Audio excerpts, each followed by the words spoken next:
हर बड़ा बिजनेस कभी एक छोटी सी आइडिया से शुरू हुआ था। एक आइडिया जो किसी समस्या का हल बना और फिर एक स्टार्टअप बन गया। नमस्कार, मैं हूं अंजलि, आप देख रहे हैं let's start the startup show. हमारे शो में हम आपको बताएंगे स्टार्टअप वर्ल्ड की बड़ी खबरें, नए आइडियाज, इनोवेशन और एंटरप्रेन्योरशिप की इंस्पायरिंग स्टोरीज। साथ ही हम बात करेंगे उन पॉलिसीज की जो भारत में स्टार्टअप इकोसिस्टम को आगे बढ़ाने में अहम भूमिका भी निभा रही हैं। तो चलिए शुरू करते हैं आज का शो और सबसे पहले नजर डालते हैं आज की कुछ बड़ी स्टार्टअप न्यूज पर। देखिए, भारत में सर्कुलर फैशन यानी पुराने कपड़ों को दोबारा इस्तेमाल करने का ट्रेंड तेजी से बढ़ रहा है। अब कई D2C ब्रांड्स रीसेल, रिपेयर और रीयूज मॉडल पर काम कर रहे हैं, जहां ग्राहक अपने पुराने कपड़े बेच या खरीद सकते हैं। हालांकि यह बाजार 2033 तक $1.6 मिलियन तक पहुंच सकता है, लेकिन अभी भी ट्रस्ट, हाइजीन और स्केल जैसी चुनौतियां बनी हुई हैं। Gurugram based fashion brand Alaya by stitch 3 ने सीड फंडिंग हासिल की है, जिसका इस्तेमाल ऑपरेशंस और सप्लाई चेन को मजबूत करने में किया जाएगा। कंपनी अपने बिजनेस में AI का इस्तेमाल बढ़ाकर एफिशिएंसी सुधारने पर भी काम कर रही है। फिलहाल कंपनी 20 करोड़ रुपए के करीब रेवेन्यू पर है और अगले 2 साल में 50 करोड़ ARR पर पहुंचने का लक्ष्य भी रखती है। Pune based health tech startup cure me abroad ने प्री सीड राउंड में $6 लाख की फंडिंग जुटाई है। यह प्लेटफॉर्म AI की मदद से मरीजों को सही अस्पताल और इलाज चुनने में मदद करता है, खासकर इंटरनेशनल मेडिकल टूरिज्म के लिए। कंपनी इस फंड का इस्तेमाल टेक्नोलॉजी को बेहतर बनाने के लिए कर रही है। वहीं Bengaluru based mobile gaming startup spill games ने सीड राउंड में $3.1 मिलियन की फंडिंग जुटाई है। कंपनी कैजुअल और पजल गेम्स बनाती है। अपने इन हाउस टेक्नोलॉजी सिस्टम की मदद से तेजी से नए गेम्स भी लॉन्च ये कंपनी करती है। वहीं ऑडियो प्लेटफॉर्म पॉकेट FM ने अपने फाउंडिंग मेंबर ललित गंगवार को चीफ ऑपरेटिंग ऑफिसर नियुक्त कर दिया है। अब वो कंपनी के ग्लोबल ऑपरेशंस, ग्रोथ और मोनेटाइजेशन को संभालेंगे। ये फैसला कंपनी के इंटरनेशनल एक्सपेंशन को मजबूत करने के लिए लिया गया है। तो देखिए, ये थी आज की स्टार्टअप वर्ल्ड की कुछ अहम खबरें। अब बढ़ते हैं शो के अगले सेगमेंट, एक स्टार्टअप एक कहानी की ओर।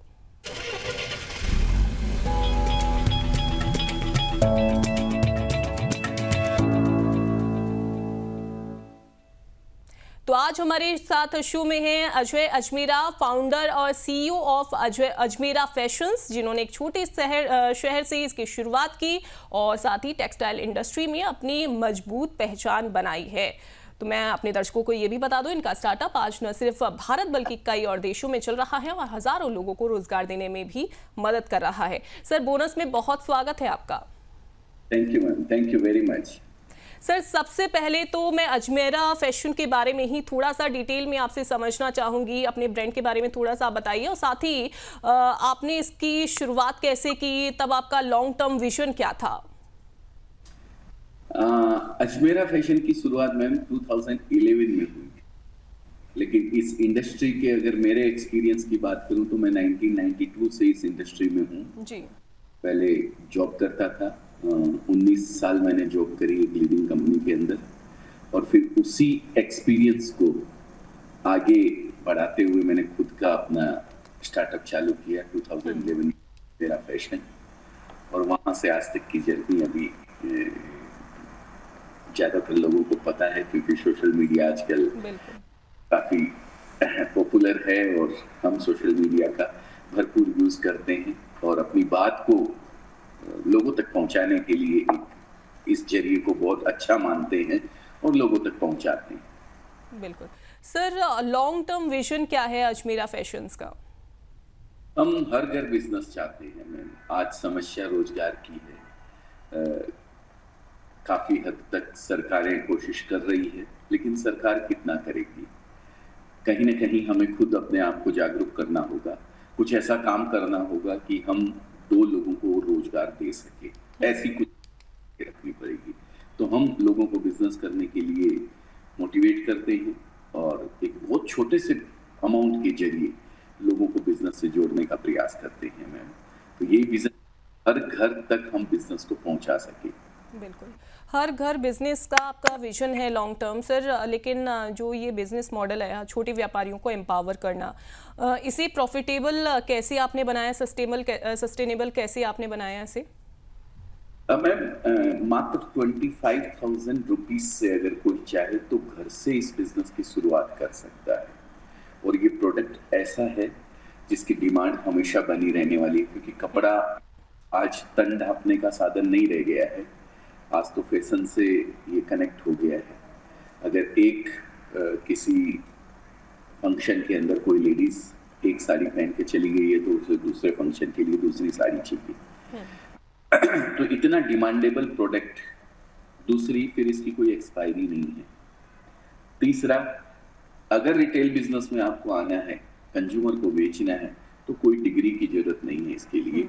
मैं तो कहता हूँ टेक्सटाइल सेक्टर में ही हमारे जैसे ऐसे लोग हैं जिन्होंने बहुत कम पढ़ाई लिखाई करके, इवन मैं खुद पहले तो मैं अपने आप को 11वीं पास बोला करता था, 12th फेल पिक्चर हिट हुई है तो मुझे भी लगता है कि मेरे पास भी कोई डिग्री है।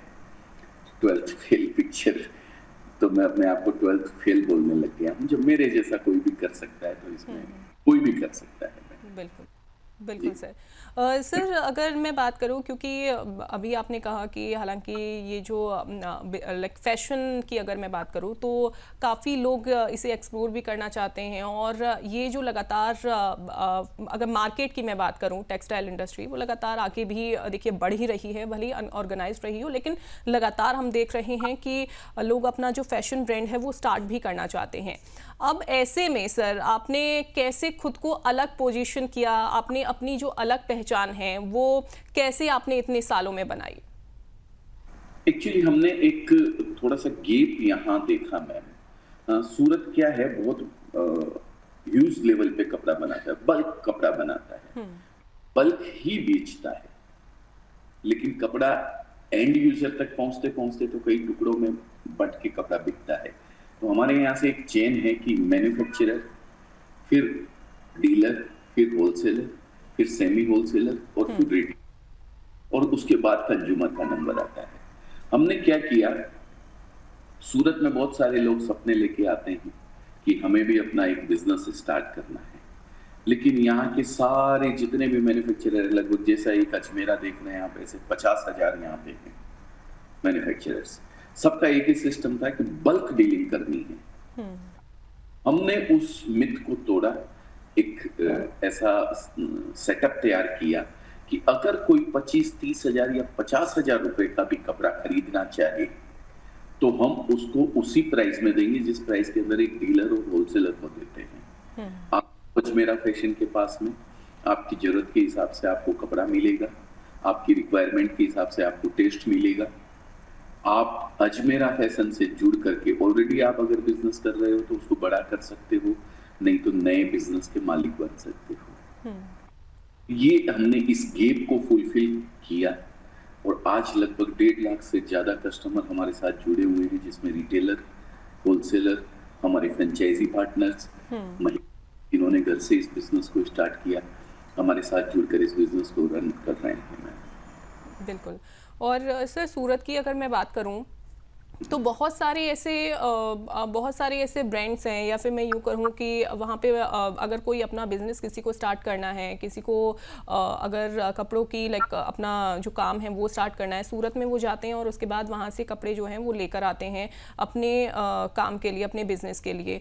लेकिन सभी का एक ये भी कॉन्सेप्ट रहता है कि नहीं, आपको इतना इन्वेस्ट करना पड़ेगा तो ही आपको जो है हमारे यहाँ से कपड़े जो हैं वो बल्क में मिलेंगे या होलसेल पर मिलेंगे।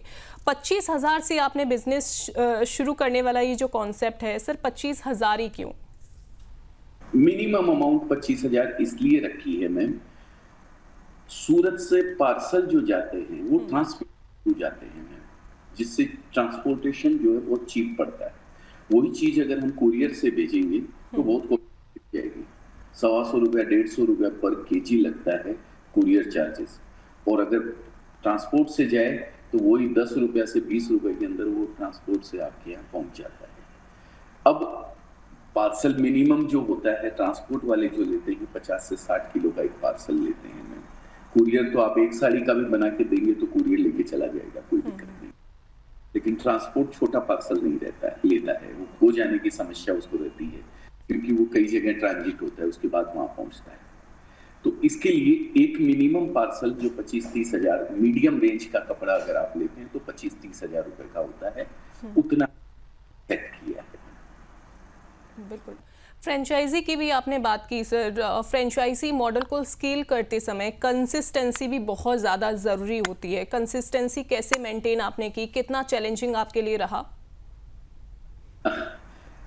चैलेंजिंग तो देखिए मैम, आते हैं कोई भी काम नया करेंगे तो उसमें चैलेंजेस तो आएंगे, पर हम चैलेंजेस पे फोकस नहीं करके उसको कैसे सॉल्व कर सकते हैं, उस चैलेंज को दूर किया जा सकता है, उस प्रॉब्लम को कैसे दूर किया जाता है, उसके ऊपर फोकस करते हैं तो अपने आप आपको रास्ते दिखाई देने लगेंगे। फ्रेंचाइजीज के अंदर बहुत सारे चैलेंजेस आए थे हमारे पास में।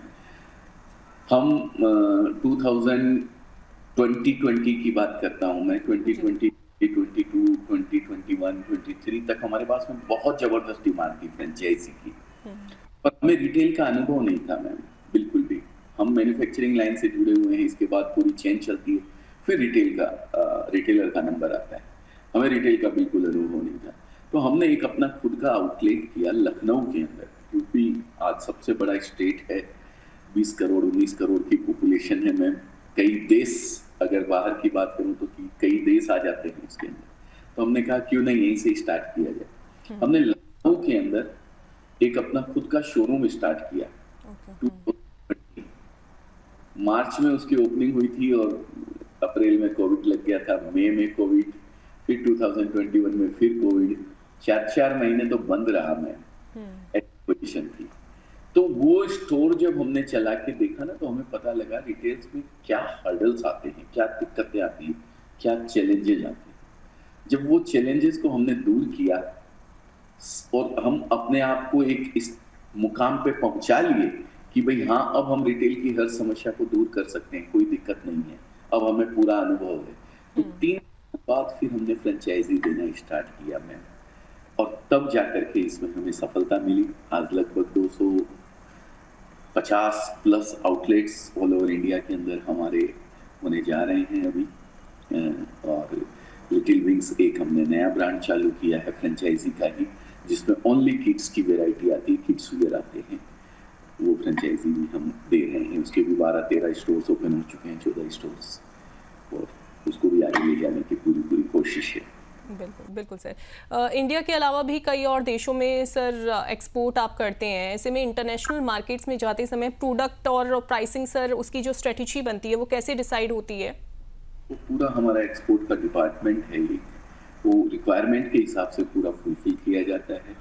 क्या रिक्वायरमेंट है, क्या कौन सी कंट्री के अंदर क्या, इवन मैं तो इंडिया की भी अगर मैं बात करूं, देखिए डोमेस्टिक में भी आज ऐसे कहा जाता है कि हर 12 किलोमीटर पे पानी और वानी दोनों चेंज हो जाती है अपनी, ठीक है, तो वैसा ही यहाँ का टेस्ट भी है। ट्रेडिशनल टेस्ट हर स्टेट का अपना अपना अलग होता है, तो उसके लिए भी रिसर्च बेस पूरी है हमारी टीम, और हमारे डेटाबेस हमको बताते हैं, पूरी नॉलेज देते हैं कि आज तक हैदराबाद के कस्टमर ने क्या हमारे यहाँ से सबसे ज्यादा डिमांड किया है, कौन से प्रोडक्ट की डिमांड सबसे ज्यादा रही है, या राजस्थान के किसी कस्टमर ने हमारे यहाँ से क्या ज्यादा मंगवाया है, यूपी बोले तो यूपी में कहाँ से। तो हर एरिया का एक टेस्ट होता है। डोमेस्टिक की बात करूँ तो वो भी हम मेंटेन करके चलते हैं, और बाहर की बात करें अगर फॉरेन की, तो वो हमारा डिपार्टमेंट पूरा है। रिक्वायरमेंट के हिसाब से प्रोडक्ट, उनकी रेट, रेंज और क्वालिटी के हिसाब से हम बनाकर उनको देते हैं। बिल्कुल सर, रिक्वायरमेंट के हिसाब से ही प्राइसिंग भी उसी तरीके से डिसाइड की जाती है फिर बाहर की मार्केट्स के लिए? बिल्कुल बिल्कुल बिल्कुल बिल्कुल। अगर वो कॉमन चीज लेते हैं जो हमारे यहाँ बिक रही है, तो उसका कोई प्राइस का डिफरेंस नहीं है, जो चीजें हम ऑलरेडी बेच रहे हैं। पर एक्सपोर्ट में क्या होता है, एक पर्टिकुलर डेस्टिनेशन पे पर्टिकुलर चीज चाहिए होती है। जैसे एक एग्जांपल की बात करूं, नेपाल से ही एक कस्टमर के हमारे पास में खरीदी आई, उसको ओनली बेडशीट चाहिए जो वगैरह के अंदर चाहिए, उसको टॉवल चाहिए ओनली वाइट कलर के टॉवल, तो फिर हमें उस हिसाब से, उस जीएसएम के हिसाब से क्वालिटी वाइज बना के पूरा देना पड़ता है, तो उसकी कॉस्टिंग उस हिसाब से निकाल के दी जाती है। बिल्कुल सर, ऐसा कोई फेस आया अभी तक आपके बिजनेस में कि आपको लगा कि शायद मैं बाकी अभी मार्केट से थोड़ा लैग कर रहा हूँ, या मैं पीछे चल रहा हूँ, या फिर आपको लगा कि शायद थोड़ी सी मुझे मुश्किल हो रही है प्रॉफिट गेन करने में, कैसे उसे बाउंस बैक आपने किया अगर आया तो? मैम, कितना भी तेज दौड़ लीजिए हाईवे के ऊपर, कोई ना कोई गाड़ी से तो आप पीछे रहेंगे ही रहेंगे। इस रेट रेस में मैं कभी लगा ही नहीं कि मैं किसी से आगे निकल जाऊं या मैं पीछे रह जाऊं। फोकस किया सिर्फ और सिर्फ अपने काम के ऊपर। हम अपनी लाइन को देखते हैं, किसी की लाइन को छोटा या बड़ा करने का प्रयास नहीं करते हैं। मैं कस्टमर को अच्छी से अच्छी क्वालिटी सही से सही रेट के अंदर कैसे दे सकते हैं, इस चीज पे फोकस होके काम करते हैं। और आज उसी का एक बड़ा परिणाम है ये कि 1.5 लाख से ज्यादा कस्टमर्स हमारे साथ जुड़े हुए हैं और रिपीट है सबसे बड़ी चीज। क्वालिटी आकर के बिकती है और वो वापस खरीदी करने आते हैं। ये हमारे लिए सबसे बड़ा बड़ी एक वो है हमारे लिए। बिल्कुल, और ट्रस्ट बिल्ड करना कस्टमर का वो बहुत ज़्यादा इम्पॉर्टेंट हो जाता है जब आप कोई भी बिजनेस जो है वो स्टार्ट करते हैं। तो सर, एक फाउंडर के तौर पर सबसे टफ डिसीजन अब तक कौन सा आपका रहा है जिसने बिजनेस को अलग ऊंचाइयों पर लेकर आप गए? एक्चुअली जब मैं सर्विस किया करता था मैम, तो पोजीशन ये थी कि मैंने जो अपनी शॉप चालू करी थी अजमेरा फैशन, सोच के ही चालू करी थी कि मैं जो एक छोटे से छोटा रिटेलर है उसको भी कपड़ा बेचूंगा। मैंने ये सोच के ही चालू किया था। लेकिन अब अपनी बात को पहुंचाऊं तो कैसे पहुंचाऊं? इतने सारे रिटेलर्स आते हैं, सूरत का इतना बड़ा मार्केट है, उस मार्केट में एक छोटा सा अजमेरा फैशन, 10 बाई 10 के कमरे के अंदर स्टार्ट किया हुआ अजमेरा फैशन कैसे लोगों की नजर में आए? तो मैंने जो पिछले 19 साल किया था वही मैं करने लग गया। जो बड़े बड़े होलसेलर्स थे मैं उनको भी कपड़ा देने लग गया। तो मैं होलसेलर को कपड़ा देता गया। अपनी बात को धीरे धीरे कोशिश करी कि छोटे छोटे व्यापारी जो सूरत आते हैं या आना चाहते हैं उन तक अपनी बात को पहुंचाने का प्रयास किया। लेकिन वो बात सोशल मीडिया के थ्रू बहुत समय लग गया मुझे पहुंचाने के अंदर। तो 2011 से लेकर के 2016 तक मैंने दोनों चीजों के ऊपर काम किया। बड़े होलसेलर को भी मैंने कपड़ा दिया और छोटे रिटेलर को भी। क्या हुआ, एक वीडियो मेरा बहुत जबरदस्त हिट हुआ सोशल मीडिया का जी। जिन्होंने लोगों ने बहुत अच्छा मुझे सराहा, मुझे बोला कि नहीं हम इनसे कपड़ा लेंगे। मेरे जो कुछ लेके गए थे शुरू के अंदर, उन्होंने टेस्टिमोनियल्स भी अच्छे दिए कि नहीं इनके यहाँ से कपड़ा लाया वो बिकता है, 2 पैसा मिलता है, हम रिपीट भी इनके यहाँ से कपड़ा लेंगे। उस टेस्टिमोनियल और मेरे जो हिट हुए हुए वीडियो को लेकर के बहुत सारे रिटेलर्स भी मेरे पास आने लगे। बड़े व्यापारी थे, उन्होंने मुझसे कटना स्टार्ट कर दिया। बोले कि आप हमें भी उसी प्राइस में कपड़ा देते हो, मैं आपका 50 लाख 1 करोड़ रुपए का कपड़ा बेचता हूँ, और ये छोटे व्यापारी जो 25-25 हजार 50-50 हजार रुपए का कपड़ा लेके जाते हैं, इनको भी आप उसी प्राइस के अंदर कपड़ा देते हो, फिर हम आपका कपड़ा नहीं बेचेंगे। उस समय डिसीजन लेना मेरे लिए बहुत टफ, एक ऐसी सोच थी कि मैं इधर बैठूं या इधर बैठूं, क्या करूं। उस समय मैंने अपने एक जो 2011 में जो मैंने सोच के अजमेरा फैशन की शुरुआत करी थी, उसी डिसीजन के साथ मैं गया। मैंने कहा 10 होलसेलर खाली चले जाए कोई दिक्कत, पर एक रिटेलर जो अपने ऊपर इतना विश्वास करके इतनी दूर से चल के आया है, उसका विश्वास किसी कीमत पे टूटना नहीं चाहिए। होलसेलर जाके और सूरत में 50,000 मैन्युफैक्चरर कहीं ना कहीं से ले लेगा, लेकिन इस रिटेलर का विश्वास अगर टूट गया तो ये दोबारा सूरत नहीं आएगा। बिल्कुल बिल्कुल, और ट्रस्ट बहुत ज़्यादा ज़रूरी है सर। सर, एक और चीज़, ये जो अजमेरा फैशन की जो शुरुआत हुई वो स्टार्टिंग से ही सेल्फ फंडिंग रही है या फिर किसी की तरफ से फंड किया गया? सेल्फ फंडिंग, आज तक भी सेल्फ फंडिंग ही है मैम। अभी हम IPO लाने की कोशिश कर रहे हैं, DRHP फाइल करेंगे आने वाले समय में। बिल्कुल। अगर मैं सर टर्नओवर की बात करूं या फिर मैं प्रॉफिट की बात करूं, कितना प्रॉफिट अभी तक, कितना टर्नओवर अगर एनुअली सालाना अगर होता है तो? सेबी को डेटा देना है मैम, तो अभी कुछ भी हम डिक्लेयर कर नहीं सकते। ठीक है सर, सेबी को दे देते। सर, आने वाले टाइम में क्या आपको लगता है कि टेक्सटाइल इंडस्ट्री में बड़ा बदलाव होगा? बिल्कुल होगा मैम। सूरत टेक्सटाइल इंडस्ट्री में तो हमेशा बदलाव, टेक्सटाइल इंडस्ट्री सबसे पहले आगे रही है मैम। फैशन की शुरुआत अगर कहीं से होती है तो सूरत से होती है मैम। और आने वाले समय के अंदर, आज तक सूरत को साड़ी से पहचाना गया है, लेकिन 2 से 3 सालों के अंदर अंदर सूरत गारमेंट हब बनने वाला है, रेडीमेड का हब बनने वाला है मैम। बिल्कुल। और लगातार बहुत सारे लोग हैं जो कि सूरत पहुंचते हैं, और इसके अलावा आपने हालांकि एक अलग पहचान बनाई है, अजमेरा फैशन एक अलग पहचान बनाई है, जैसा कि आपने बताया भी अपनी स्टोरी में। सर, क्या अजमेरा फैशन को आप एक ग्लोबल इंडियन ब्रांड के रूप में देख रहे हैं? बिल्कुल बिल्कुल बिल्कुल मैम। हमारा तो हमेशा प्रयास यही रहा है कि हम एक ब्रांड बनकर उभरें। लोग कपड़े का अगर नाम लें तो उनके दिमाग में सबसे पहला नाम अजमेरा फैशन आना चाहिए। ऐसा प्रयास हमारा हमेशा रहा है और हम काम हमेशा करते रहेंगे। ब्रांड बनाया नहीं जाता है, ब्रांड जिया जाता है। तो हमने प्रयास किया है और आगे भी हम करते रहेंगे उसके लिए प्रयास। बिल्कुल सर। सर, बिजनेस में टेक्नोलॉजी और डिजिटल टूल्स का भी बहुत बड़ा रोल रहता है। अजमेरा फैशन में क्या ऐसा ही है? डिजिटलीकरण तो हम लोगों ने बहुत सारा कर लिया है, तो एआई की तरफ जा रहे हैं और आने वाले समय में एआई बहुत जबरदस्त तरीके से हम इम्प्लीमेंट करने वाले हैं और इसको आगे बढ़ाएंगे एआई के साथ। सभी से मेरा ये निवेदन है जो भी बिजनेस से जुड़े हुए हैं, कहीं ना कहीं अपने आप को आपको टेक्नोलॉजी और एआई के साथ जोड़ना ही पड़ेगा, तभी आप ग्रो कर सकते हैं। नहीं तो एक लिमिट तक आके आप रुक जाएंगे। बिल्कुल सर, एक आखिरी सवाल, आज जो लोग फैशन या टेक्सटाइल स्टार्टअप शुरू करना चाहते हैं, आप उन्हें क्या सलाह देना चाहेंगे? बिल्कुल करना चाहिए। मैं तो कहता हूँ ब्रांड्स है ही नहीं कहाँ। अगर सूरत की बात करूँ तो कोई ब्रांड उभर के आज तक नहीं आया है, तो बहुत बड़ी अपॉर्चुनिटी है।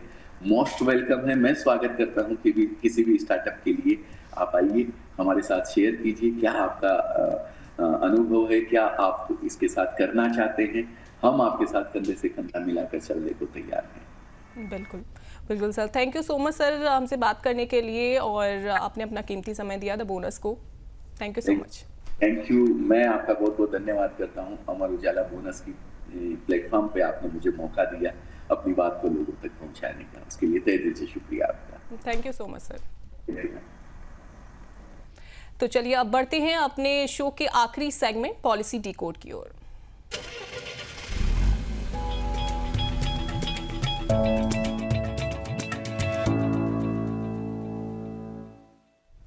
भारत में स्टार्टअप इकोसिस्टम को मजबूत करने के लिए केंद्र और अलग अलग राज्य सरकारें नई नीतियां ला रही हैं। आज हम बात करेंगे फंड्स फॉर स्टार्टअप्स 2.0 की। ये योजना क्या है, इसके बारे में हम जान लेते हैं। देखिए, सरकार का 10,000 करोड़ का बड़ा फंड स्टार्टअप्स के लिए है। तो ये योजना है, इस योजना के बारे में थोड़ा सा हम समझते हैं। ये सीधे स्टार्टअप्स को पैसा नहीं देता है, ये दूसरे निवेश फंड्स के जरिए देखिए पैसा पहुंचाता है। इसके अलावा स्टार्टअप इंडिया अभियान के तहत ये शुरू किया गया है। अब देखिए ये कैसे काम करता है, ये भी जानना बहुत ज़्यादा ज़रूरी है आपके लिए कि आखिरकार ये जो स्कीम है ये कैसे काम करती है।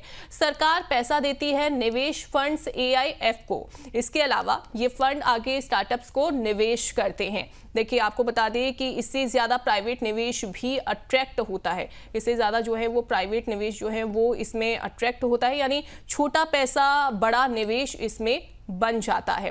वही अगर हम बात करें इसके जो क्या मुख्य फोकस है इस स्कीम का, इसके अलावा फ़ायदे जो हैं वो क्या हैं, अभी हमने आपको बताया कि आखिरकार कैसे काम करता है। एक बार दोबारा से मैं इसमें आपको बता देती हूँ। अब मुख्य फोकस और फ़ायदे भी इसमें हम जान लेते हैं। देखिए, डीप टेक और नई टेक्नोलॉजी वाले ये स्टार्टअप्स हैं। मैन्युफैक्चरिंग और इनोवेशन आधारित बिजनेस इसमें इंक्लूड किए जाते हैं। शुरुआती और बढ़ते स्टार्टअप्स को इसमें सपोर्ट मिलता है। छोटे शहरों के स्टार्टअप्स की भी इसमें जो है वो अपॉर्चुनिटी इसमें मिलती है, मौका इसमें मिलता है। स्टार्टअप्स को फंडिंग मिलना आसान इसमें होता है। नए आइडिया को जल्दी आगे बढ़ने का मौका भी इसमें दिया जाता है। वहीं ज़्यादा रिस्क वाले स्टार्टअप्स को भी इसमें सपोर्ट मिलेगा। अगर मैं बात करूं कि देश में निवेश और इनोवेशन भी इसके जरिए बढ़ेगा, यानी ये योजना सीधे पैसा नहीं देती बल्कि स्टार्टअप्स तक निवेश पहुंचाने का रास्ता आसान बनाती है।